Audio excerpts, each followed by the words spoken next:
2023 menuju 2024 kita mengalami sebuah ujian yang berat menurut saya. Ujian demokrasi bangsa kita. Sebuah mendung kesedihan. Ada dua yang menurut Kap ini menjadi sesuatu yang sangat mendasar, yaitu demokrasi atas nama politik dan demokrasi atas nama kekuasaan mengalahkan nilai-nilai persahabatan, mengalahkan tepo selero tenggang rasa. Yang kedua, Mahkamah Konstitusi sebagai mahkamah yang sangat terhormat, penjaga konstitusi, telah dicedai, telah ada prahara, dilukai oleh keputusan MK nomor 90. Semua dengan keikhlasan ketulusan Bu Mega memberikan privilege keistimewaan kepada keluarga Pak Jokowi. Tapi apa yang terjadi sekarang? Itu sepertinya tidak ada. Pak Jokowi mengatakan jangan main perasaan, jangan main drama, drakor. Ini bukan bicara perasaan, ini bicara etika dan nurani. Bicara nurani. Di mana itu kultur bangsa kita yang luhur, tepo seliro tenggang rasa, nilai-nilai persahabatan itu?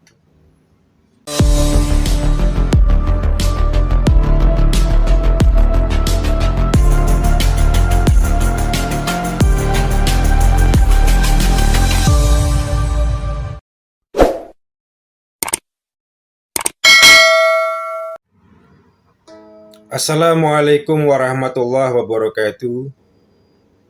Salam silaturahmi sahabat semuanya. Semoga sahabat semuanya pada hari ini senantiasa mendapatkan rahmat dan barokah dari Allah, juga senantiasa diberikan kesehatan. Amin ya rabbal alamin. Salam NKRI, salam Bhinneka Tunggal Ika. NKRI adalah kita. Sahabat semuanya sebangsa dan setanah air, di mana saja berada, Kap berbicara dalam kapasitas pribadi sebagai anak bangsa, tidak memiliki kepentingan atau partisan kepada golongan partai manapun, tapi Kap memiliki hak berdemokrasi untuk bersuara. Artinya apa yang Kap sampaikan ini adalah bukan sentimen pribadi atau dukung-mendukung, tetapi ini adalah hati nurani anak bangsa bicara. Sahabat semuanya, semenjak Oktober 2023 sampai saat ini, Indonesia menurut Kap sedang tidak baik-baik saja. Mendung demokrasi. Ada sebuah peristiwa yang kontroversial membuat gempa politik dan prahara demokrasi.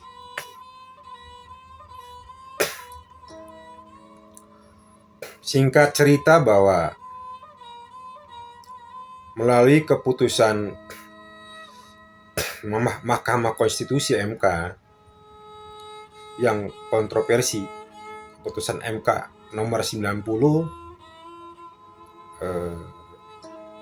merubah sebuah persyaratan sebagai capres dan cawapres minimal 40 tahun ke atas, dirubah syarat mencalonkan diri atau menjadi capres cawapres adalah usia 40 tahun atau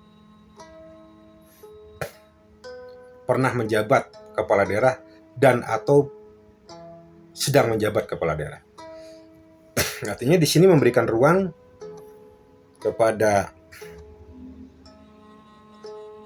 pemerintah daerah yang sedang menjabat atau yang tidak menjabat yang pernah menjabat di usia di bawah 40 tahun bisa mencalonkan diri. Nah, ini akhirnya membuat sebuah praduga prasangka ini jalan karpet merah untuk Mas Gibran Raka Buming Raka. Kenapa demikian? Karena Ketua Mahkamah Konstitusi Pak Anwar Usman itu adalah pamannya Mas Gibran gitu. Jadi dibolak-balik apapun dalilnya, wajar saja kalau masyarakat berpraduga, berprasangka ini ada konflik of interest, ada kepentingan. Sehingga puncaknya Majelis Kehormatan Mahkamah Konstitusi MKMK membuat keputusan memberhentikan Anwar Usman sebagai Ketua Mahkamah Konstitusi karena diduga atau berdasarkan sidang kode etik bahwa Ketua MK Anwar Usman melakukan pelanggaran etika berat. Nah, ini satu bukti bahwa kita tidak sedang baik-baik saja. Ini ada simbiosis mutualisme, ada seolah-olah ada sebuah skenario bahwa dicalonkannya Mas Gibran Raka Buming Raka berpasangan dengan Pak Prabowo sebagai cawapresnya Pak Prabowo. Ini ada peran besar dari keputusan MK nomor 90, peran besar dari Pak Anwar Usman sebagai pamannya.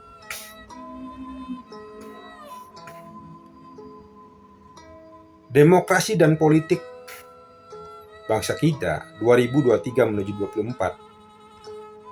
2024 kita mengalami sebuah ujian yang berat menurut kami. Ujian demokrasi bangsa kita. Sebuah mendung kesedihan. Ada dua yang menurut kami ini menjadi sesuatu yang sangat mendasar, yaitu demokrasi atas nama politik dan demokrasi atas nama kekuasaan mengalahkan nilai-nilai persahabatan, mengalahkan tepo selero tenggang rasa. Yang kedua, Mahkamah Konstitusi sebagai mahkamah yang sangat terhormat, penjaga konstitusi, telah dicedai, telah ada prahara, dilukai oleh keputusan MK nomor 90. Jadi inilah dua poin inilah yang mengakibatkan kita menjadi ada satu ujian sebagai bangsa dan negara, ujian gempa politik, prahara demokrasi, yaitu satu nilai-nilai persahabatan tepo selero tenggang rasa dikalahkan oleh kepentingan demokrasi atas nama politik, kepentingan kekuasaan. Yang kedua, konstitusi dicederai. Apa yang dibutuhkan tepat sudah tenggang rasa,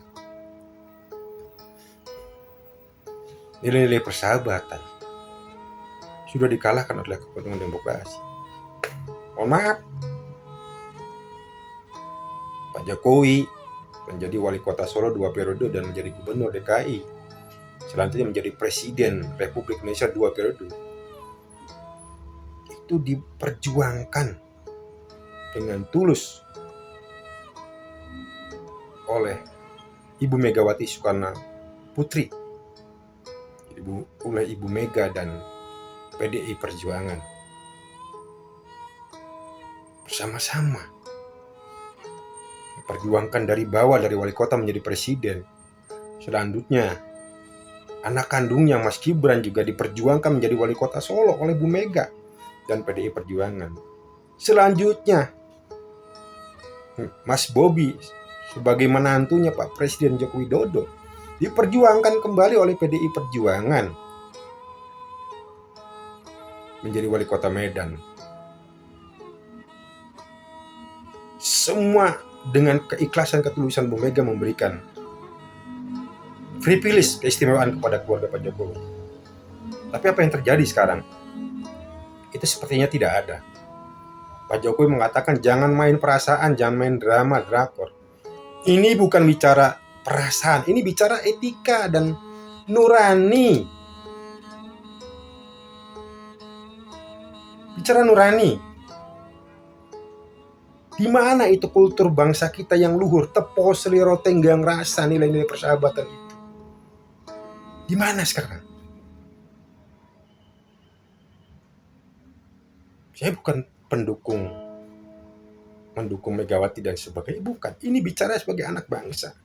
Sekarang sudah semua pakar politik komunikasi, para akademisi, para guru besar, para tokoh bangsa sudah menyuarakan ini. Ada sesuatu yang ini dicederai demokrasi kita. Ada gempa politik. Mereka menyuarakan suara itu bukan karena kepentingan pribadi atau kepentingan mendukung A atau mendukung si B, mendukung partai A atau si B. Para akademisi, guru besar, para pakar komunikasi politik, pakar hukum tata negara, mereka tergerak hati nuraninya. Karena ini ada sesuatu yang sudah dicederai. Bukan karena apa-apa. Sahabat semuanya, sebangsa sedarah air. Akhirnya semua skenario ini terbuka ya. Entah itu benar dari Pak Lurah, Pak Joko Widodo atau dari mana. Tetapi akhirnya dikait-kaitkan. Sebelum tragedi ini terjadi, gempa politik prahara demokrasi ini terjadi, 1-2 tahun yang lalu pernah digulirkan perpanjangan presiden menjadi 3 periode ya, melalui tangan-tangannya Pak Menteri, orang dekatnya Pak Jokowi, menyampaikan itu kepada Bu Megawati atau orangnya Bu Megawati. Dan itu Bu Megawati jangan tegas menolak ini, termasuk partai PDI Perjuangan ya, karena jelas ini 3 periode presiden itu tentu melanggar konstitusi. Harus merubah atau mengamandemen Undang-Undang Dasar 1945 pasal 7, di mana presiden dan wakil presiden itu menjabat selama 5 tahun dan dapat dipilih kembali 1 kali dengan jabatan yang sama. Artinya hanya 2 kali periode saja. 5 kali 2, 10 tahun. Kalau memaksakan ingin 3 periode, tentunya harus diamandemen Undang-Undang Dasar 1945 pasal 7. Itu tidak mau. Lalu ada skenario lagi, perpanjangan masa jabatan presiden selama 3 tahun ya, untuk recovery, masalah terkait dengan recovery pandemi. Dan ini nggak ada payung hukumnya. Gimana payung hukumnya? Dan itu ditolak juga oleh Ibu Megawati, karena tidak ada payung hukum atau konstitusinya. Nah, rangkaian akhirnya skenario ini dikait-kaitkan. Seperti akhirnya masyarakat itu berpraduga, sepertinya Pak Jokowi ini haus dengan sebuah kekuasaan, ingin membangun sebuah dinasti kekuasaan. Nanti kebenaran ini kita seiring dengan perjalanan sejarah bangsa ini akan terbuka mana yang benar ini. Tapi akhirnya dikait-kaitkan. Sebelum terjadi keputusan Mahkamah Konstitusi sudah mulai relawan-relawan Pak Jokowi, Projo, sudah mulai itu mengarah mendukung satu calon tertentu, Pak Prabowo. Lalu kejadian yang luar biasa juga, Mas Kaisang, anak bungsu Pak Jokowi yang baru 2 hari mendapatkan kartu tanda anggota PSI, diangkat menjadi ketua umum PSI. Nah, ini belum pernah terjadi di dalam sejarah demokrasi di dunia ini. 2 hari secara resmi menjadi anggota satu partai politik PSI menerima KTA langsung diangkat menjadi ketua umum. Lalu puncaknya adalah keputusan MK itu nomor 90, sehingga menjadi satu karpet merah. Mas Gibran memenuhi syarat menjadi cawapresnya Prabowo. Seandainya keputusan MK itu terjadi, tetapi Mas Gibran itu tidak mencalonkan diri menjadi cawapresnya Pak Prabowo, syukur-syukur Mas Gibran mengatakan saya ingin menyelesaikan tugas sebagai wali kota Solo, ceritanya akan lain. Walaupun ada keputusan MK nomor 90, ceritanya akan lain. Orang akan mengacungkan jempol kepada Pak Joko Widodo dan keluarganya. Pak, itu keputusan itu bukan konflik of interest. Tapi dengan kejadian keputusan MK itu dan dilanjutkan Mas Gibran berpasangan dengan Pak Prabowo menjadi cawapres Pak Prabowo, semua keluarga Pak Jokowi balik kanan mendukung Pak Prabowo, semua relawan Pak Jokowi mendukung Pak Prabowo. Ini ada skenario dari Pak Jokowi, memang sudah dipersiapkan ini. Kembali lagi Kap menyoroti bahwa politik demokrasi kekuasaan telah mengalahkan nilai-nilai persahabatan. Tepo selero tenggang rasa. Tepo selero tenggang rasa sebagai jati diri bangsa kita adalah sesuatu yang luhur. Ini bukan bicara perasaan, tapi hati nurani. Kita berbicara dengan hati nurani. Mari, walaupun kita mendung berdemokrasi, sedang bersedih, kita tetap semangat menjaga NKRI ini, menjaga pemilu ini berjalan dengan baik, aman, damai, tidak ada apa-apa. Kita tetap semangat, perjuangan kita belum berakhir. Perjuangan kita bersama anak bangsa ini, kewajiban kita untuk menjaga persatuan dan kesatuan. Kurang lebihnya mohon maaf. Ihdinas siratal mustaqim. Wassalamualaikum warahmatullahi wabarakatuh.